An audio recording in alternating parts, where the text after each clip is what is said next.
Well, the easy answer is to raise your prices until your customers fall down laughing. Now that's a little bit flipped, but it's true that pricing is a market function, and you need to do the research in your market to know what price the market will bear, what price your customers will pay, what price your competition is charging, so that you can correctly position your company to be competitive and to make your customers happy. However, there's some very important accounting considerations to take into account. So, first thing is that your price has to cover your cost of goods sold. Said more broadly, it has to cover all the variable costs that go into making your product or service.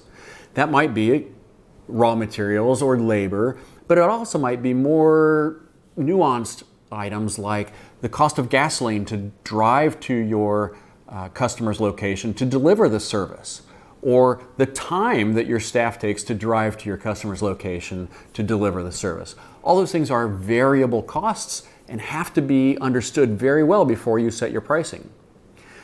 The way to think about where your pricing goes depends on those cost of goods sold. It also depends on your overhead burden, right? How much am I spending just to keep the lights on every day? And many businesses will come up with an easy rule of thumb for this.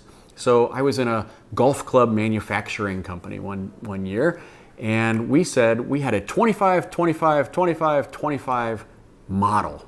That means our prices had to be high enough that we were spending 25% on cost of goods sold, 25% on what we called cost of sales, which was the marketing and selling of our golf clubs, 25% on all other overhead, and that left 25% profit. So we had a 425s model. In the service business, it's more like 40, 30, 30. 40% of my charge for accounting services goes towards paying accountants, the labor that's involved in the service. 30% to overhead, and maybe 30% profit if we're really lucky and doing well. Okay? So figure out your own ratio, your own model to describe how you want to run your business, and use that to help you price your products so that they cover all of the variable costs, all of your overhead, all your own salary, and they leave some profit at the end of the day.